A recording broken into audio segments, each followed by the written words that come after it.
So okay students, now today we will study here the Bohr's model. I hope so. Rutherford's model is clear to you.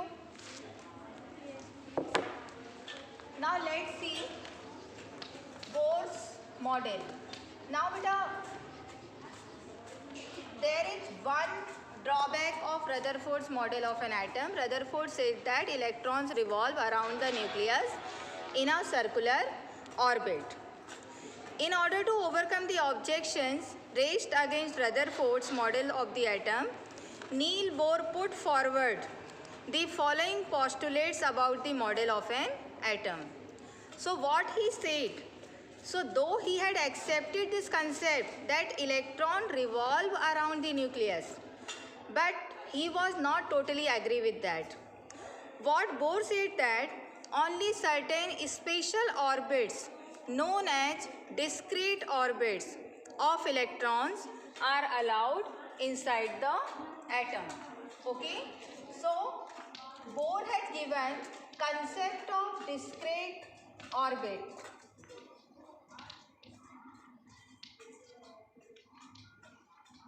Okay, so this is actually the concept of discrete orbit. So when we are talking about the discrete orbit, so let's see what is it. What is the difference between Rutherford's statement and what is the difference between Bohr's statement? When Bohr said that discrete orbit, it means that different energy levels are there. Clear? And these electrons revolve in these different energy levels. And they do not move from one level to another level. For example, this is the nucleus. This is one of the orbit. This is the second orbit. So according to Niels Bohr, if an electron is revolving here in this orbit, first orbit, so it would not go in the second orbit. Clear? These are two different energy levels, and these two different energy levels are known as discrete orbits. So that is the reason though electron is revolving, but ये अपने ही orbit में move हो रहा है. Okay, it is moving in its own orbit. But what Rutherford had suggested, Rutherford's suggestion was like this, and that's why his model failed, but not the Niels Bohr's model. So Niels Bohr suggested that electrons are revolving in a discrete orbit. This is the first point, please underline that. While revolving in a discrete orbits, electrons do not radiate energy. Now when they are moving in a discrete orbit, in a separate orbit, so then they do not radiate energy. This is the second important point. So these orbits, as you can see, these orbits are here. These orbits are known as shells, or these orbits are also known as energy levels.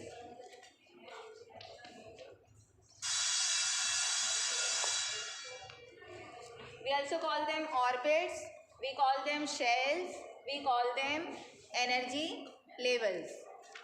When you will go in higher classes, so most of the time you will use this term, energy levels, and you will study the different energy levels. In which orbit maximum energy is there, in which orbit minimum energy is there. Okay, you will come to know here.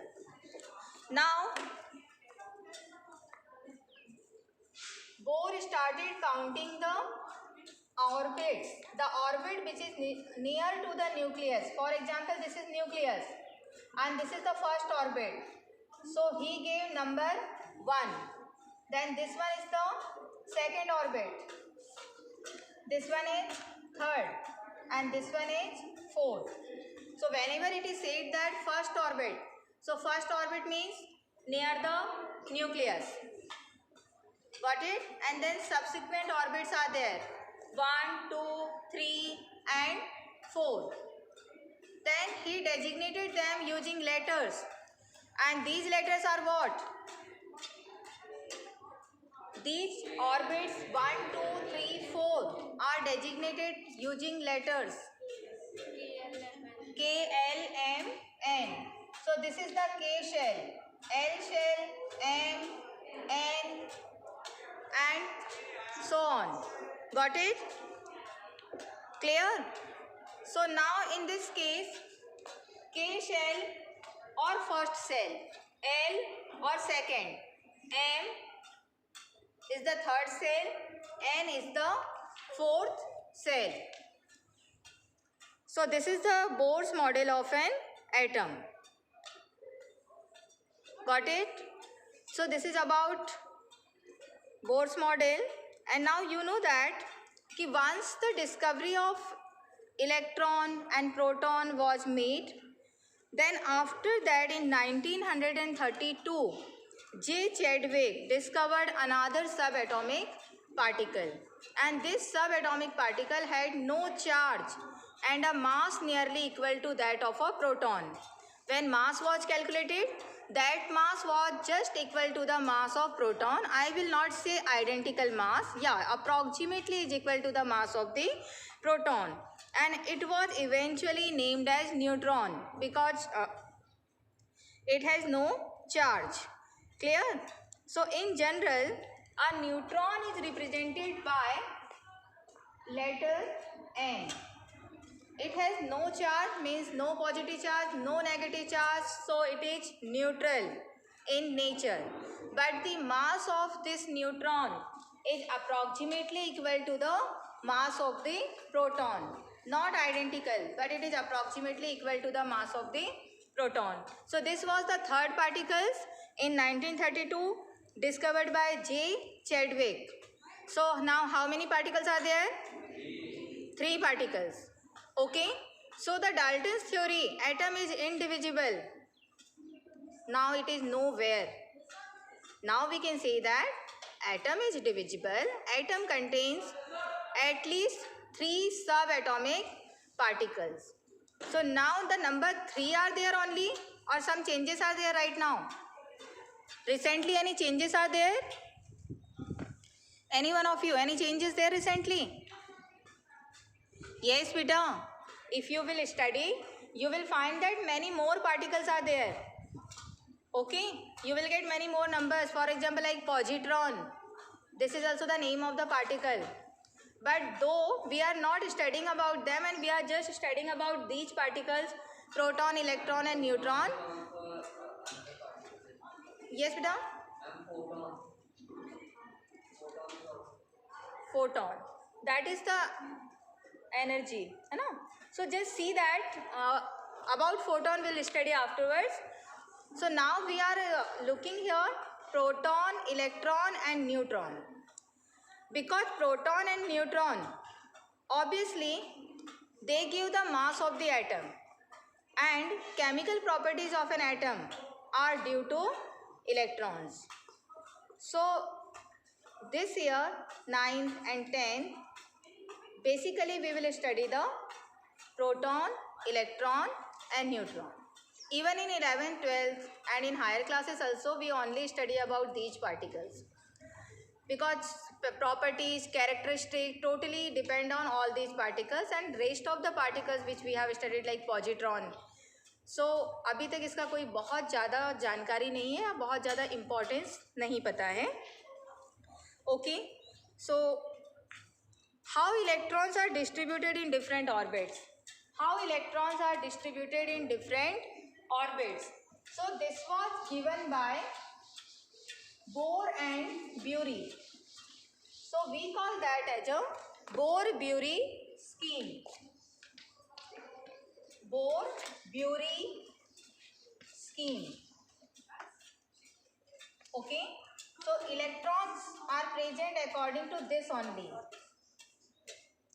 Okay. What is the first statement given by Bohr-Bury? First statement. How electrons are distributed? Sanskriti, how electrons are distributed in an atom?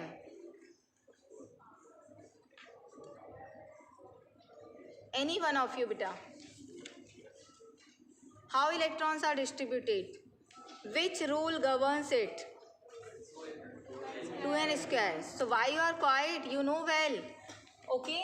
So electrons are distributed, or the maximum number of electrons present in a cell is given by the formula 2n square. So in 2n square, what is n? What is n? Shell number. So shell number may be 1, 2, 3, 4 and so on. These are the shell number. Now this number 1, from where it starts? If I have to give number 1 shell, so in diagram, where is the number 1? Near the nucleus. Now is it clear? Okay, that is the 1. So now according to this formula, number of electrons are present in a particular shell and n is the shell number. So now if n is 1, so how many electrons will be present in first cell? 2n square. What is the answer? 2. So in first cell, how many electrons? 2. So maximum capacity is of 2 electrons. Got it? What about second? 8. Second shell. This is 2 into 2 square. So that will be 8 electrons. Similarly in third shell or third orbit, 18. Okay. So you can calculate using this formula that how many electrons can occupy in first orbit, can get the position here. Remember, this is actually the capacity. First orbit has capacity of 2 electrons, second orbit has capacity of 3 electrons and third orbit has capacity of 18 electrons. Okay, this chair has the capacity of how many students?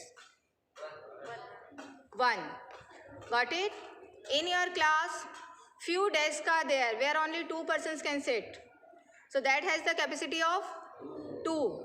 But nowadays, only 1 student is sitting in 1 bench. Though capacity is 2, but how many is sitting?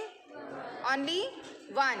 So when we are talking about the maximum capacity, it means that those electrons only present in that orbit, and we can say that कितने ही electron हो सकते हैं. So in first orbit only 2, second only 8 and third only 18. Right? Now the maximum number of electrons that can be accommodated in the last orbit, how many? 8. Correct. So last shell contains maximum 8 electrons. Right? Last shell contains maximum 8 electrons. So this is what second important scheme given by Bohr and Bury. Last shell contains maximum 8 electrons. Then third important point, electrons are not accommodated in a given shell unless the inner shells are filled. So that is, the cells are filled in a stepwise manner. Stepwise manner cells are filled. Like in first orbit, first cells will be filled, then in second, then in third, then in fourth. So these are the 3 important points related to Bohr and Bury. I hope so it is clear. Okay. May I ask few questions?